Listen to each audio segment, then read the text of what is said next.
For instance, can you trade between districts and private irrigators? That's an interesting point that we need to come to terms with. In Australia, it was originally sharply divided. You could not trade at all on a district. And since there was introduced limits on trade out. And then, for instance, in two different Australian states of South Australia and Victoria, when the easing took place, when the restrictions was eased, there was an immediate flow of water between the two, but they went in two different directions in the two different states. In South Australia, the water moved out of the district to facilitate new private irrigation on the best land with the highest value with new technology, bigger scale. In Victoria, where water was given to private irrigators as a kind of supplement that some of them didn't really use. So whereas the district had relatively little water relative to their land base, but they were quite efficient. So as soon as a boundary came down, water flooded into the districts. Right? So it depends on where the relative benefit is of using the water, which is basically the whole idea. One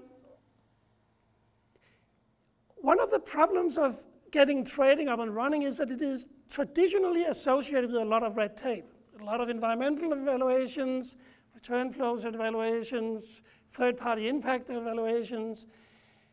Even though it was made possible to trade water in Alberta since 1999, I think there have been 10 long-term trades, right? Because there's so much red tape involved, so much time, so much cost, so much uncertainty. You might invest 2 years of negotiation, engineering report, lawyers report, and all kind of stuff, and then in the end of the 2 years, you weren't allowed to do it. Right? Who wants to go in to that kind of a deal? So you need to find ways in which you can open it up. And one of the things you can do it with is to make bands of transfer. If you make this kind of transfer, there's little oversight. This time of transfer, there's some. And this time down here, you have to be desperate to enter into one of those, right? So if you can define that, then people, when they go into a trade, they know approximately the level of cost, time, acrimony, frustration, and other things that goes into bringing that trade to fruition. And that can, for instance, be done by zones. We know that if I'm in this zone, which is marked on the map, I can trade with everybody within it. I can trade with everybody over here, but not the one down here, et cetera, et cetera. So you know, if you want to buy or sell, where to go, where to look for a potential trading partner. And you know that it will be approved. And that's one of the things that have opened up the market in Australia. Now the Southern Connected System in the Murray-Darling Basin has 11 trading zones. And everybody knows exactly where they are and know exactly what they can and cannot do with other irrigators in other zones. So you can, with some certainty, involve yourself in negotiation. And then we need to facilitate market communication of market information. Where are the willing sellers? Where are the willing buyers? What are the price? In the beginning, when the market is new, how do I know how much I should pay? How much is this stuff worth? The market first started to emerge, and in Australia, I did some of the first surveys asking farmers what they were trading for. Some of the stuff went for $50 for a megalith, perpetuity. Today it's 3,000, right? And it was all over the place. $50, 200, 300, 25, because people didn't know. They had no real idea. And most of them were selling stuff they didn't really use. So it was kind of a windfall game. So here's some of the issues that Australia have been dealing with to facilitate and improve the operation of market, but definitely separating land and water rights so that the water entitlement is separated from the land so you can move freer around. Consider separating to own the water from the right to use it. And we have done that in Australia. So if I own a license to access water, I can sell it to whoever I want, in New York, in Toronto, wherever it is. Because the right to own the water do not give me any right to use it. To get the right to use the water, I need a water use license. To get a water use license, if you're not already an irrigator. I mean, of course, existing irrigators will be grandfathered, one of those things. But if you're not an irrigator, you have to produce a plan that shows that you're going to do it responsibly. But the buyer and the seller can freely operate between each other without any kind of assessment, which is quite good. Do you need to separate the right from owning and using the water for the right to getting it supplied? Well, we have introduced that in Australia, and at first thought it might sound like it, but why would you do that? Well, one of the concerns when you're talking about trading out of district is that if 20% of the farmers in some canal sell their water, and the farmers share the cost of that canal, who the hell is going to pay the cost? We are certainly only 80% of the farmers left, costs are basically constant, so price will go up by 20%.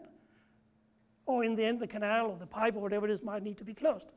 So by separating the two things, the supply capacity entitlement is attached to the land.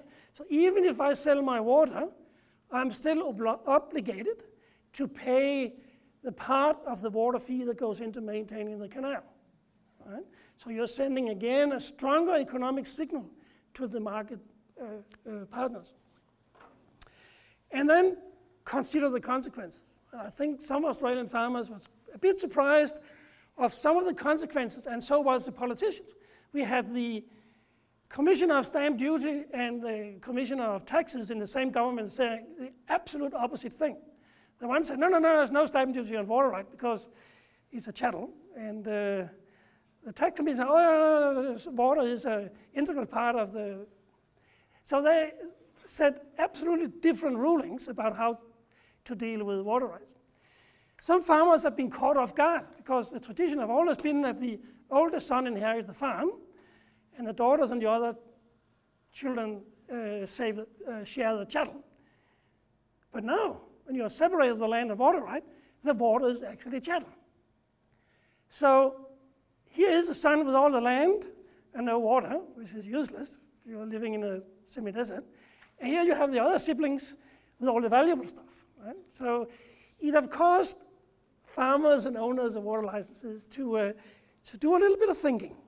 There's big implications for lending institutions, insurance companies who issue mortgages in farms. Certainly, they don't actually have a mortgage over the water. So what is it they're mortgaging, right? So now the land and water registers in Australia is two different things, and they're almost equally strong. And banks definitely are more concerned about the mortgage over the water license than they are over the land.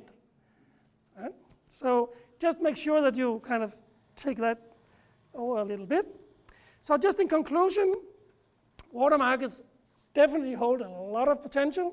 People often ask me the question, so Henning, are you for or against water market? And I have one standard question to that, and that's yes. I most definitely am for and against water market. So the water market is not one thing. I am definitely against an unrestricted, unregulated water market where everything just can fiddle around as people like it. But I'm strongly for a water market if we define a consumptive pool that we can safely put to economic use without compromising any society benefits in general. Right? However, it is inevitable. It will happen.